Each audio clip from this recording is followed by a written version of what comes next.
আরজি কর কাণ্ডের তদন্ত করছে সিবিআই। আরজি কর হাসপাতালের প্রাক্তন অধ্যক্ষ সন্দীপ ঘোষ সহ একাধিক ডাক্তার এবং পিজি ট্রেনিদের ইতিমধ্যে জিজ্ঞাসাবাদ করেছে সিবিআই। ঘটনার দিন আরজি কর হাসপাতালে যে রেজিস্ট্রার এবং রস্টার তা ইতিমধ্যে সিবিআই আধিকারিকদের কাছে জমা দিয়ে গিয়েছে হাসপাতাল কর্তৃপক্ষ। অগস্ট মাসের শেষ সপ্তাহ রেজিস্ট্রার এসে জমা দিয়ে যায় হাসপাতালের 4 জন আধিকারিক। সূত্রের খবর, রেজিস্ট্রার এবং রস্টার সিট দেখে সিবিআই আধিকারিকরা জানতে চাইছেন ঘটনার দিন কার কি ডিউটি ছিল, কোথায় ডিউটি ছিল, কোন সময় থেকে কোন সময় পর্যন্ত ডিউটি ছিল। সূত্রের খবর, এই বিষয়ে তারা সন্দীপ ঘোষকে জিজ্ঞাসাবাদ করেছেন। ইতিমধ্যেই সন্দীপ ঘোষ সহ আরও অনেকেরই পলিগ্রাফ টেস্ট করেছে সিবিআই। পাশাপাশি সমস্ত ডাক্তারদের বা হাসপাতালের অন্যান্য সিকিউরিটি সহ স্টাফেদের জিজ্ঞাসাবাদ করেছে সিবিআই। সূত্রের খবর, তাদের বয়ানের সঙ্গে রেজিস্টারে থাকা ডিউটি চার্ট মিলিয়ে দেখতে চায় সিবিআই। আমাদের প্রতিনিধি অরিন্দম ভট্টাচার্য কি প্রতিবেদন তুলে ধরেছেন এই ঘটনায়, আসুন শোনাই। আরজি কর কাণ্ডের তদন্ত এই মুহূর্তে সিবিআই এর হাতে। কলকাতা পুলিশ কিন্তু মূল অভিযুক্তকে প্রথম গ্রেপ্তার করেছিল, তারপর কোর্টের নির্দেশে সেই তদন্তভার হাতে নেয় সিবিআই। আর এই মুহূর্তে এই তদন্ত করছে সিবিআই। এই তদন্ত করতে শুরু করেই কিন্তু সিবিআই একাধিক ব্যক্তি, অর্থাৎ আরজি করের প্রাক্তন অধ্যক্ষ সন্দীপ ঘোষ সহ সেখানকার বিভিন্ন ডাক্তার, পিজি ট্রেনি প্রত্যেককে জিজ্ঞাসাবাদ করে। এবং পাশাপাশি যেটা সব থেকে উল্লেখযোগ্য বিষয়, যে ঘটনার দিন সেদিন সেখানে কারা কারা উপস্থিত ছিল, সেই যে রেজিস্টার, সেই আরজি করের রেজিস্টার কিন্তু ইতিমধ্যেই সিবিআই দপ্তরে আরজি করের পক্ষ থেকে দিয়ে যাওয়া হয়েছে। সিবিআই আধিকারিকরা সেটা চেয়ে পাঠিয়েছিল। আগস্ট মাসের শেষ সপ্তাহে কিন্তু সেই রেজিস্টার সিবিআই এর হাতে এসে পৌঁছে। এবং যেটা আমরা সিবিআই সূত্রে জানতে পাচ্ছি, যে সেদিন অর্থাৎ ঘটনার দিন কারা কারা ডিউটিতে ছিলেন বা সেদিন কাদের কি ডিউটি ছিল, সেদিন যে রোস্টার, সেই সমস্ত কিন্তু খতিয়ে দেখার জন্যই এই যে রেজিস্টার, সেই রেজিস্টার সিবিআই এর পক্ষ থেকে চেয়ে পাঠানো হয়। এবং আরজি করের আধিকারিকরা তারা সেই রেজিস্টার নিয়ে আসে এবং সিবিআই এর কাছে তুলে দেয়। তারপর সিবিআই সেই রেজিস্টার খতিয়ে দেখছে। আমরা যেটা জানি, যে সিবিআই কিন্তু এই তদন্তভার নেওয়ার পরে সন্দীপ ঘোষকে একাধিকবার, অর্থাৎ 15 দিন জিজ্ঞাসাবাদ করেছিল। 15 দিন জিজ্ঞাসাবাদ করার পরে তার পলিগ্রাফ টেস্টও হয়েছে। পাশাপাশি ফরেন্সিক ডিপার্টমেন্টের ডাক্তার, তাদেরকে জিজ্ঞাসাবাদ করা হয়েছে। পাশাপাশি পিজি ট্রেনি, তাদেরকে জিজ্ঞাসাবাদ করা হয়েছে। এবং এই তদন্ত যখন সিবিআই এর স্পেশাল ক্রাইম ব্রাঞ্চ করছে, তার পাশাপাশি কোর্টের নির্দেশেই কিন্তু তদন্তভার নেয় সিবিআই এর এসিবি, অর্থাৎ অ্যান্টি কারাপশন ব্রাঞ্চ। তারা সেই তদন্তভার নেওয়ার পরে তারাও কিন্তু সন্দীপ ঘোষের বাড়িতে পৌঁছে যায় এবং সেখানে তারা তল্লাশি অভিযান চালায়। এবং সবশেষে আমরা যেটা দেখতে পাই, যে দীর্ঘদিন বাদে কিন্তু সন্দীপ ঘোষকে এসিবি, অর্থাৎ সিবিআই এর অ্যান্টি কারাপশন ব্রাঞ্চ, তারা কিন্তু গ্রেপ্তার করে এবং তারা তাদের নিজেদের কাস্টাডিতে নেয় সন্দীপ ঘোষের জিজ্ঞাসাবাদের জন্য। এরপরে আমরা দেখলাম যে ইডির পক্ষ থেকে কিন্তু তদন্ত শুরু হয়।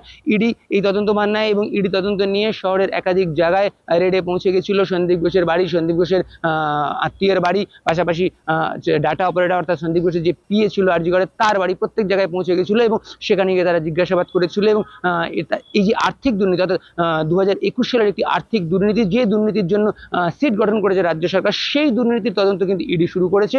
এবং সেই তদন্ত করতে গিয়ে কিন্তু ইডি পৌঁছে গেছিল সন্দীপ ঘোষ সহ একাধিক যারা এই সন্দীপ ঘোষের অ্যাসোসিয়েট, তাদের বাড়িতে।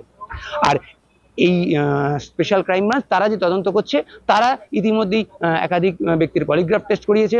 পাশাপাশি তারা সন্দীপ ঘোষকে দীর্ঘবার জিজ্ঞাসাবাদ করেছে এবং সন্দীপ ঘোষের বয়ান রেকর্ড করেছে। এবং আমরা যেটা সিবিআই সূত্রে জানতে পেরেছি, সন্দীপ ঘোষের বয়ানে কিন্তু অসঙ্গতি ছিল। পাশাপাশি যেটা সব থেকে উল্লেখযোগ্য বিষয়, যেটা আমি একটু আগেই বললাম, যে রেজিস্টার, অর্থাৎ আরজি কর হাসপাতালের রেজিস্টার সিবিআই এর হাতে কিন্তু এসে পৌঁছেছে। অর্থাৎ সেদিন, যে দিন এই ঘটনা, সেই দিনের যে রেজিস্টার, অর্থাৎ কোন কোন ডাক্তার সেখানে উপস্থিত ছিল, কারা কারা কাদের কাদের কি ডিউটি ছিল, কোন কোন পিজি তারা কোথায় উপস্থিত ছিল, এই যে পুরো রস্টার, কখন কার কি ডিউটি ছিল, এই রস্টার বা এই যে রেজিস্টার, সেটাও কিন্তু আরজি কর হাসপাতালের যে রেজিস্টার, সেটা কিন্তু সিবিআই এর পক্ষ থেকে চেয়ে পাঠানো হয়। এবং আমরা যেটা দেখেছি, আগস্ট মাসের শেষ সপ্তাহে কিন্তু সেটা সিবিআই এর হাতে এসে দিয়ে যায় আরজি করের আধিকারিকরা। তার 4 জন আধিকারিক এসেছিলেন, তারা নিজেরা সেই রেজিস্টার নিয়ে এসেছিলেন এবং তারা সিবিআই এর হাতে দিয়ে গেছিলেন। এবং যেটা আমরা সিবিআই সূত্রে জানতে পারছি, সিবিআই কিন্তু সেই রেজিস্টার মিলিয়ে দেখছে যে সেদিন কারা কারা সেখানে ছিল, কার কার কি ডিউটি ছিল।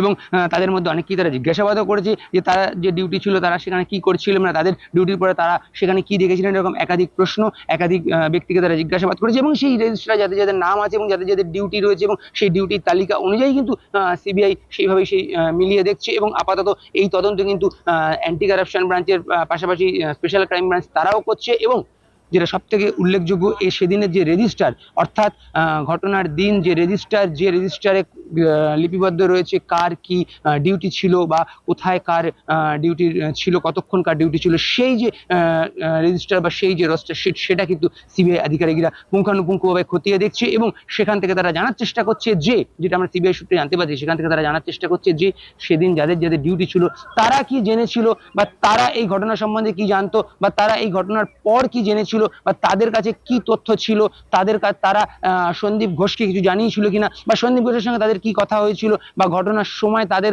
কে কোথায় ডিউটিতে ছিল, কোথায় তাদের অবস্থান ছিল, এই পুরো বিষয়টাই কিন্তু সিবিআই আধিকারিকরা এই মুহূর্তে খতিয়ে দেখছে। কারণ রেজিস্টার অনুযায়ী বা রোস্টার শিট অনুযায়ী কার কোথায় দায়িত্ব ছিল বা কার কোথায় ডিউটি ছিল সেটা কিন্তু এই মুহূর্তে সিবিআইয়ের হাতে এসে পৌঁছেছে। ফলে তারা কিন্তু সেদিনের সেই ঘটনার তদন্ত এই মুহূর্তে করছে। অভয়াকাণ্ডের পর ইতিমধ্যে বেশ কিছু প্রশ্ন দানা বাঁধছে। যেদিন এই ঘটনাটা ঘটলো তার পরের দিন সকালে, অর্থাৎ 9 তারিখ সকালে যখন ডিউটিতে আসলেন মর্নিং শিফটে যারা চিকিৎসক তাহলে কেন তারা খোঁজ করেননি যে রাতের ডিউটিতে থাকা ডক্টর তিনি কোথায় রয়েছেন? এই প্রশ্ন কিন্তু ইতিমধ্যেই জানা পাচ্ছে।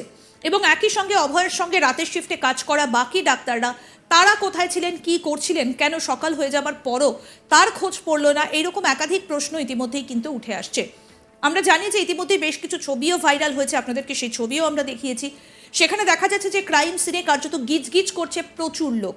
প্রশ্ন উঠেছে যে কিভাবে ক্রাইম সিনের অত কাছে তারা যেতে পারেন। যদিও কলকাতা পুলিশের তরফ থেকে একটা দাবি করা হয়েছিল এবং তারপর দেখা যায় যে অনেক তথ্যই মিলছে না কলকাতা পুলিশের দেওয়া। এইরকম একাধিক প্রশ্ন ইতিমধ্যেই কিন্তু দানা বাঁধতে শুরু করেছে। এবং একই সঙ্গে আরজিকর হাসপাতালের প্রাক্তন অধ্যক্ষ সন্দীপ ঘোষ সহ একাধিক ডাক্তার, তাদের ভূমিকা নিয়েও কিন্তু প্রশ্ন উঠেছে। এবং পিজি ট্রেনিদের ইতিমধ্যেই জিজ্ঞাসাবাদ করেছে সিবিআই। আমরা সবাই জানি যে ইতিমধ্যেই সন্দীপ ঘোষ এবং সঞ্জয় রায়, যাকে ইতিমধ্যেই গ্রেফতার করা হয়েছে এই ঘটনায়, তাদের পলিগ্রাফ টেস্ট হয়েছে। অন্যদিকে সন্দীপ ঘোষের ভূমিকাও কিন্তু আতশকাচের নিচে, তাকে টানা জিজ্ঞাসাবাদ করেছেন সিবিআই এর আধিকারিকরা। একই সঙ্গে নানা দুর্নীতির অভিযোগ উঠেছে তার বিরুদ্ধে। টানা বেশ কয়েকদিন ধরে জিজ্ঞাসাবাদের পর প্রাক্তন যিনি অধ্যক্ষ আরজিকর মেডিকেল কলেজ এবং হাসপাতালে, সেই সন্দীপ ঘোষ, তাকেও এবার গ্রেফতার করেছে সিবিআই। অন্যদিকে সঞ্জয় রায়কে গ্রেফতার করেছে এই ঘটনায়, অর্থাৎ অভয়ার সঙ্গে যে খারাপ কাজটা তিনি করেছেন সেই বিষয়ে কিন্তু সঞ্জয় রায়, তাকেও ইতিমধ্যে গ্রেফতার করা হয়েছে। সুতরাং সব মিলিয়ে সিবিআই সব দিকই এই মুহূর্তে খতিয়ে দেখছেন। অন্যদিকে ঘটনার দিন আরজিকর হাসপাতালে যে রেজিস্টার এবং রস্টার, সেই সমস্ত বিষয়েও কিন্তু নজর রয়েছে সিবিআই এর আধিকারিকদের। সেই রস্টার ইতিমধ্যেই হাসপাতাল কর্তৃপক্ষ সিবিআই এর কাছে জমা দিয়েছে। অগস্ট মাসের শেষ সপ্তাহে রেজিস্টার জমা দেওয়া হয়েছে সিবিআই এর কাছে। হাসপাতালের 4 জন আধিকারিক তারা গিয়ে সিবিআই এর কাছে সেই রেজিস্টার এবং রস্টার সেই সমস্ত কিছু তারা জমা দিয়ে আসেন এবং সেই রেজিস্টারের সূত্র ধরেই জিজ্ঞাসাবাদ করা হয়েছে। সেই সময় শিফটে যারা ছিলেন তার কার কি ডিউটি ছিল, কোথায় ডিউটিতে ছিলেন, সব কিছুই জানতে চাইছেন সিবিআই এর আধিকারিকরা। আরও আপডেট পেতে দেখতে থাকুন আজ তক বাংলার ইউটিউব চ্যানেল, সাবস্ক্রাইব করুন।